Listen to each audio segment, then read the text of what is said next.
ঈদ এগিয়ে এলেই সামনে আসে কবে কিভাবে বেতন বোনাস পাবেন পোশাক শ্রমিকরা। সেই প্রশ্নের উত্তর খুঁজতেই বুধবার সকালে রাজধানীর বিজয়নগরে শ্রম ভবনে বৈঠকে বসেন সরকার, মালিক ও শ্রমিক প্রতিনিধিরা।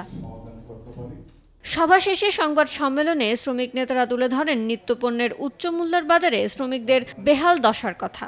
মূল্যস্ফীতির হলে পরে কিন্তু বেতন বাড়ানোর ফলেও কিন্তু শ্রমিকরা কিন্তু খুব একটা ভালো অবস্থায় নেই, এইটাই বাস্তবতা। আর একটা হচ্ছে যে মালিকরাও যে খুব একটা ভালো অবস্থা সেটা আমি বলবো না। এ সময় শ্রম প্রতিমন্ত্রী জানান, ঈদের ছুটির আগে পুরো মাসের বেতন ও বোনাস পরিশোধের প্রতিশ্রুতি দিয়েছেন তৈরি পোশাক শিল্প মালিকরা। মালিক পক্ষ স্বপ্রণোদিত হয়ে বলে দিয়েছেন পুরো মাসের বেতন যদিও মাস শেষ হবে না, এরপরও পুরো মাসের বেতন দিয়ে দেবেন এবং বোনাস দিয়ে দেবেন এবং কোনো শ্রমিক ছাঁটাই করবেন না। ওনার নিজেদের থেকে আগে ভাগে ওনার ডিক্লার দিয়ে দিয়েছেন। শীর্ষের অনুভূতি থেকে মুক্তি দেয় মাত্র 30 সেকেন্ডে।